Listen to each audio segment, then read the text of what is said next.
ہمارے دو دشمن ہیں جو ہمیں جادہ مستقیم سے ہٹانے کے لیے دن رات کوشاں ہیں، ایک نفس اور دوسرا شیطان۔ نفس اور شیطان دونوں دشمن ہمیں راہ حق سے ہٹانے کے لیے دن رات جد و جہد میں ہیں اور ہمارے خلاف مساعی جد و جہد اور محنت کر رہے ہیں۔ ان میں جو نفس ہے وہ بڑا دشمن ہے یا شیطان بڑا دشمن ہے؟ عمومی طور پہ تو یہ کہا جاتا ہے کہ شیطان نے ہمیں ورغلا دیا، لیکن شیطان جب خود ورغلایا گیا، شیطان جب شیطان بنا تو اس وقت کوئی دوسرا شیطان تو نہیں تھا جس نے شیطان کو ورغلایا، وہ نفس تھا جو شیطان کو بھی شیطان بنا۔ نفس نے اندر سے سر اٹھا کے کہا تھا نا، انا خیر منہ، میں بہتر ہوں، اور باقاعدہ دلیل کھڑی کر لی اس کے نفس نے، خلقتنی من نار وخلقتہ من طین، مجھے تو نے آگ سے پیدا کیا ہے، اسے تو نے مٹی سے پیدا کیا۔ مٹی افضل نہیں ہوتی، مفضول ہوتی ہے، اور آگ اٹھتی ہے اوپر کو جاتی ہے، یہ افضل ہے، لہٰذا افضل مفضول کو سجدہ کیسے کرے؟ میں سجدہ نہیں کروں گا۔ باقاعدہ اس کے نفس نے ایک دلیل تراشی۔ اللہ اگر چاہتا اس کی دلیل کے بخی اور دھیڑ کے رکھ دیتا، لیکن اللہ تعالیٰ نے اس کی دلیل کا جواب دینے کی بجائے کہا جا میرے دربار سے نکل جا۔ اس نے کہا مالک مجھے مہلت دے دے، کہا جا قیامت تک تجھے مہلت۔ اللہ اکبر۔ تو اب شیطان کو شیطان بنانے والا نفس ہے جس نے اندر سے کھڑے ہو کے کہا انا خیر منہ، میں بہتر ہوں۔ اس میں نے شیطان کا بیڑا غرق کر، انانیت اسے کہتے ہیں، انا خیر منہ، اس سے انانیت ہے، میں بہتر ہوں۔ ایک بزرگ تھے، انہوں نے ساری زندگی اپنی زبان پہ لفظ میں نہیں آنے دیا۔ وہ فرماتے تھے یہ وہ لفظ ہے جس نے شیطان کا بیڑا غرق۔ تو وہ اس مفہوم کو ادا بھی کرنا چاہتے تو بالفاظ دیگر کر۔ کسی نے سنا کہ فلاں شخص ہے، اس کی زبان پہ کبھی میں کا لفظ نہیں آیا، تو اس نے کہا لو اس کی زبان پہ یہ لفظ کیوں نہیں آیا؟ میں جاتا ہوں اور ان کی زبان پہ یہ لفظ آئے ہی آئے۔ ہر شخص کی اپنی ترجیحات ہوتی ہے۔ ایک مہم پہ نکلا کہ ان کی زبان پہ لفظ میں لے کر آنا گیا۔ حضرت بیٹھے تھے، حضرت ایک مسئلہ پوچھنے آیا ہوں۔ بیٹا پوچھئے۔ کہا شیطان کو کس چیز نے برباد کیا تھا؟ حضرت اب تو بولیں گے نا کہ میں نے اس کا بیڑا غرق کیا تھا، تو کہوں گا جیسے بھی زبان پہ لفظ تو آ گیا، اور شیخ بھی بڑے سمجھدار تھے، سمجھ گئے اس کی نیت کے کھوٹ کو کہ یہ کیوں آیا ہے اور یہ مسئلہ کیوں پوچھ رہا۔ ہر مسئلہ تفہیم کے لیے نہیں پوچھا جاتا، اس کے مقاصد اور بھی ہوتے ہیں، اور اہل اللہ کو اللہ نے وہ بصیرت دی ہوتی ہے جو سائل کے انداز سے سمجھتے ہیں کہ اس کے مقاصد۔ تو کہا حضرت پوچھنے آیا ہوں کہ شیطان کو کس چیز نے برباد کیا؟ حضرت فرمانے لگے نماز کا ٹائم ہو گیا، ابھی جماعت کھڑی ہونے والی ہے، نماز کے بعد اس پہ بات کر۔ خیر نماز ہوئی، سلام پھرا تو حضرت خود فرمانے لگے کسی نے پوچھا تھا کہ شیطان کو کس چیز نے برباد کیا؟ جواب دینا چاہ رہا ہوں، کس نے پوچھا تھا؟ جھٹ کھڑا ہو گیا میں نے۔ کہا بس اسی نے اس کا بیڑا غرق کر دیا۔ تو انانیت میں جو ہے یہ شیطان کو شیطان بنانے والی، نفس جس نے اندر سے سر اٹھایا اور کہا انا خیر منہ، میں بہتر ہوں، تو یہ شیطان کو شیطان بنانے والا نفس ہے۔ تو نفس شیطان سے بھی بڑا دشمن۔ اب ہمارے ساتھ دو بڑے دشمن لگے ہوئے، ایک شیطان اور دوسرا نفس، اور دونوں ہمارے باطن کو اجاڑنے کے لیے، ہمارے من کو بے چراغ کرنے کے لیے، ہمارے اندر کی روشنیاں بجھانے کے لیے دن رات کوشاں۔ ایک تنہا ناتواں اکیلی جاں، دو دشمنوں کے نرغے میں، اور دونوں دشمن بڑے تگڑے اور بہت طاقتور، اور ہر وقت ہمارے اوپر حملہ آور۔ الشیطان جاسم علی قلب ابن آدم فاذا ذکر اللہ خنس وَإِذَا غَفَلَ وَسْوَسَ۔ حضرت نبی رحمت صلی اللہ علیہ وآلہ وسلم نے ارشاد فرمایا شیطان اولاد آدم کے دل پہ قبضہ جماتا ہے، اور جب بندہ غافل ہوتا ہے تو یہ وسوسے ڈالتا ہے، اور جب بندہ اللہ کا ذکر کرتا ہے تو یہ بھاگ جاتا ہے۔ تو شیطان وسوسہ اندازی کرتا ہے، باطن کو اجاڑتا ہے، من کو لوٹتا ہے۔ نفس اور شیطان دو بڑے دشمن تھے جو ہمیں جادہ مستقیم سے بہکانے کے لیے دن رات کوشاں تھے۔ اب اللہ کا کرم دیکھیے، اذا دخل رمضان سلسلت الشیاطین، جب ماہ سیام جلوہ فراز ہوتا ہے تو شیاطین جکڑ دیے جاتے ہیں۔ جو ہی ماہ سیام شروع ہوتا ہے، چاند طلوع ہوتا ہے تو شیاطین جکڑ دیے جاتے ہیں، پورا مہینہ وہ آزاد نہیں رہتے، جکڑ دیے جاتے۔ سلسلت الشیاطین، یہ جو مسجدوں کے دروازے کھل گئے، جہاں 1.5 صف ہوتی تھی وہاں 5 صف تراویوں میں ہیں، تو یہ شیطان کے بند جانے کی وجہ سے۔ لیکن مہنگائی کا طوفان ہے، بد نگاہی ہے، بد تہذیبی ہے، جھوٹ ہے، دیگر امور بد بھی جاری ہیں، یہ نفس کے موجود ہونے کی۔ نیکی کا ماحول پیدا ہوا یہ شیطان کے بند جانے کی وجہ، لیکن ہماری برائیاں بدستور موجود ہیں یہ نفس کے موجود ہونے کی وجہ سے۔ اب ہمارے لیے آسانی یہ ہو گئی کہ دو دشمن تھے جن کا ہمارے سے مقابلہ تھا، ایک نفس اور دوسرا شیطان۔ ہمارے لیے یہ سہولت ہو گئی کہ ہمارا ایک دشمن باندھ دیا گیا، اب دشمن ایک ہے جس سے ہم نے ماہ سیام میں اور وہ دشمن کون کون سا ہے؟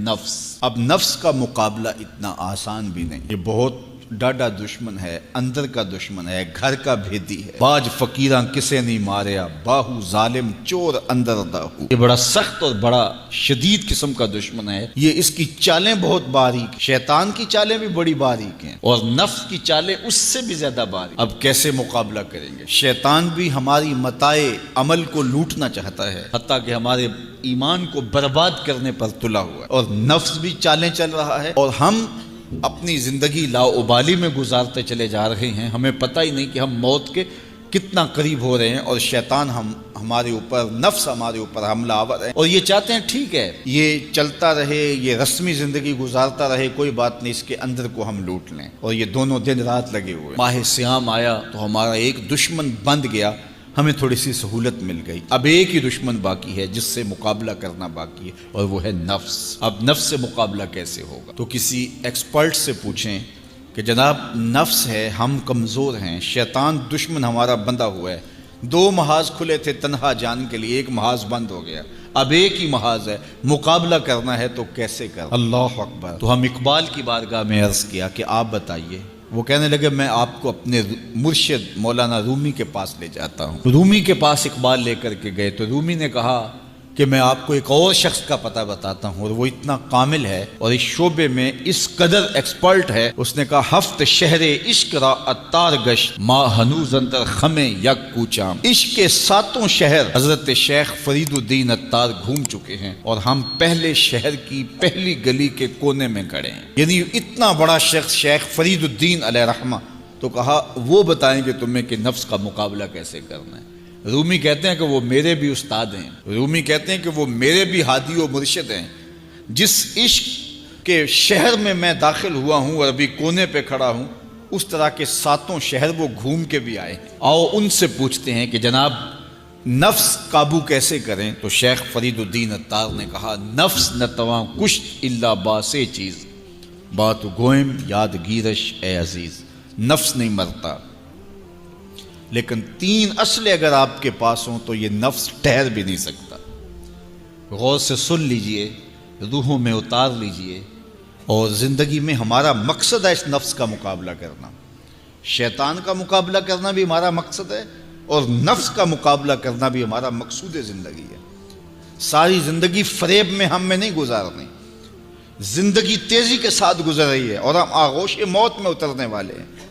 تو یہ ڈاڈے دشمن ہماری متاع عمل لوٹ رہے ہیں، ہمارے کیے ہوئے عمل کو عجب سے، تکبر سے، ریاکاری سے برباد کر دیتے ہیں۔ ہمیں پہلے عمل کی طرف جانے نہیں دیتے، پھر عمل کے اندر وسوسے ڈالتے ہیں، پھر عمل ہو جائے تو اس کو پھر برباد کرنے کی کوشش کرتے ہیں۔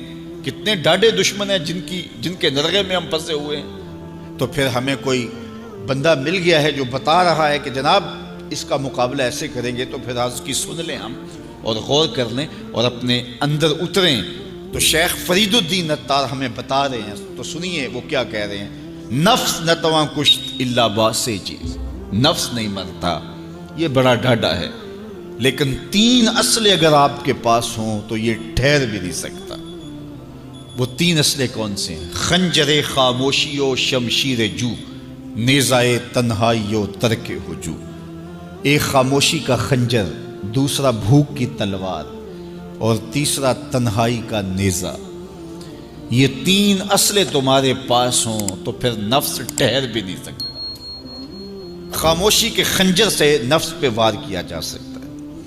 میرے اور آپ کے آقا و مولا نے فرمایا من صامتا نجا، جس نے خاموشی اختیار کی وہ نجات پا گیا۔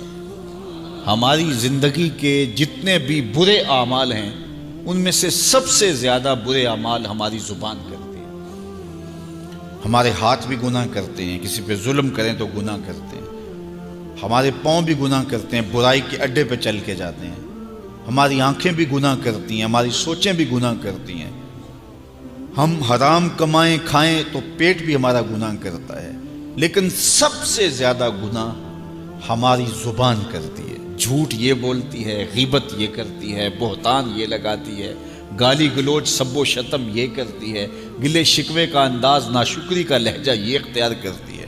اسی لیے میرے اور آپ کے آقا و مولا نے فرمایا جو تمہارے 2 جبڑوں کے درمیان ہے، یعنی تمہاری زبان، اور جو دو ٹانگوں کے درمیان ہے تمہاری پارسائی کی جگہ، ان دو چیزوں کی تم مجھے ضمانت دے دو، میں محمد تمہیں جنت کی ضمانت دے دیتا ہوں۔